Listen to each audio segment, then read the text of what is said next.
Welcome to Atmanramayana, where timeless wisdom meets modern insight.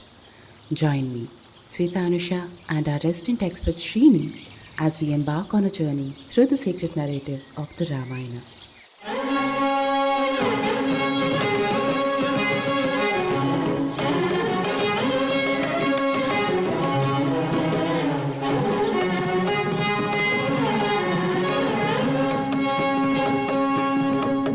So, Srini, can you share an example in Ramayana where Rama demonstrates this exact perfect blend of Kartavya and Karuna?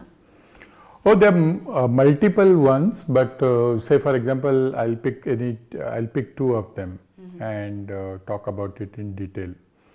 So, like we discussed in the previous episode, what is the definition of Purna leader? And we said he or she needs to have a right balance between Kartavya, which is duty, and Karuna, which is kindness or compassion. So, just before the night of the big battle, Vibhishan walks up to Rama's camp, and when he comes to Rama's camp, everybody is kind of looking to attack him because he's come from the enemy camp. And Vibhishan says, I would like to meet Rama once. And there is this whole discussion that happens whether we should be meeting him or no. And that is where Rama demonstrates the complete blend of that. So Rama says it is as somebody who is a Kshatriya and somebody who is going to be there as his duty. It is his duty to check what does he wants to say, and at the same time he also demonstrates Karuna where he says, I need to hear him as a human. Okay. And I need to be compassionate to another human being as to what he has to share to us. And so what does Dharma says as a king or the would-be king, he needs to check what the message is, as well as Karuna is, he says at a human level I like to check what it is.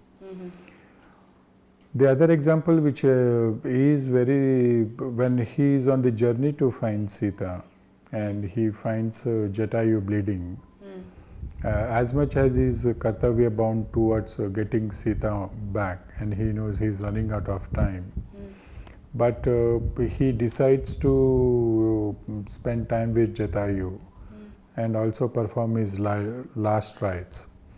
And so Jatayu is a friend of Dashrath.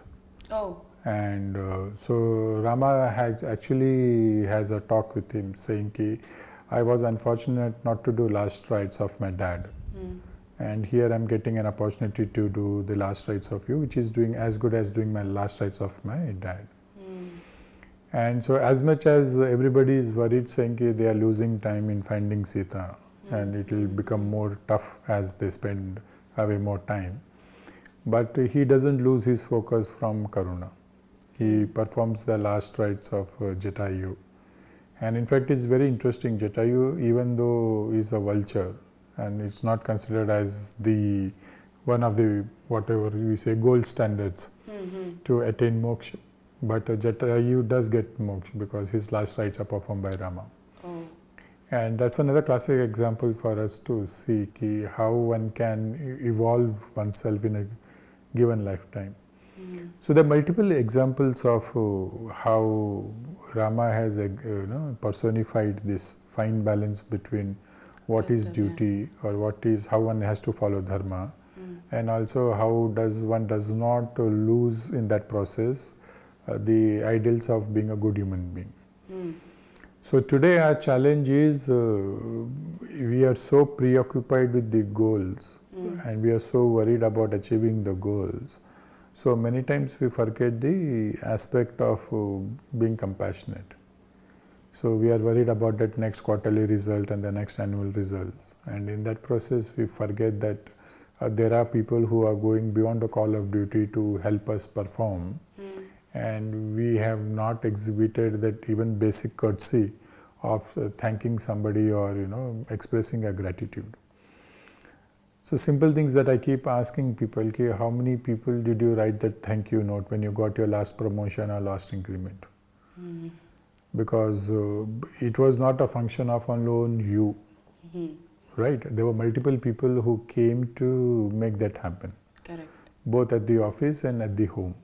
right? It was your spouse, it was your children who let go of their precious time so that you could take those calls. To it was your spouse who was ready to be there with you. To in your office also, there's so many people who are ready to help you. How many times have you actually gone ahead and demonstrated that kindness and compassion by thanking them or expressing a gratitude? We hardly do that. So as soon as something good happens to us, we start believing ki, oh, I always deserved it. In fact, we crib most of the time saying it came too little too late. Rather than being happy saying ki, okay, I got it. And the process was also that there were many people who helped me to get it. Okay. And it is critical for me to figure it out and get that place in thinking, I express my gratitude towards it. So one needs to be Purna leader and as well as Adarsh citizen. Today we are not even Adarsh citizen. So we are not an ideal citizen. So we don't put country first. We don't put our responsibilities first. Unfortunately today we put our rights first. So as citizens also we are always asking why I don't get this, why don't I get that, rather than going back and figuring it out. Have I done enough as a citizen of this country to make this country first a better place? So there also we are confused. We don't understand that responsibilities will always come first and then rights. Today it's the other way around. So that is how we need to build this healthy balance between bringing Kartavya and Karuna in place. Okay.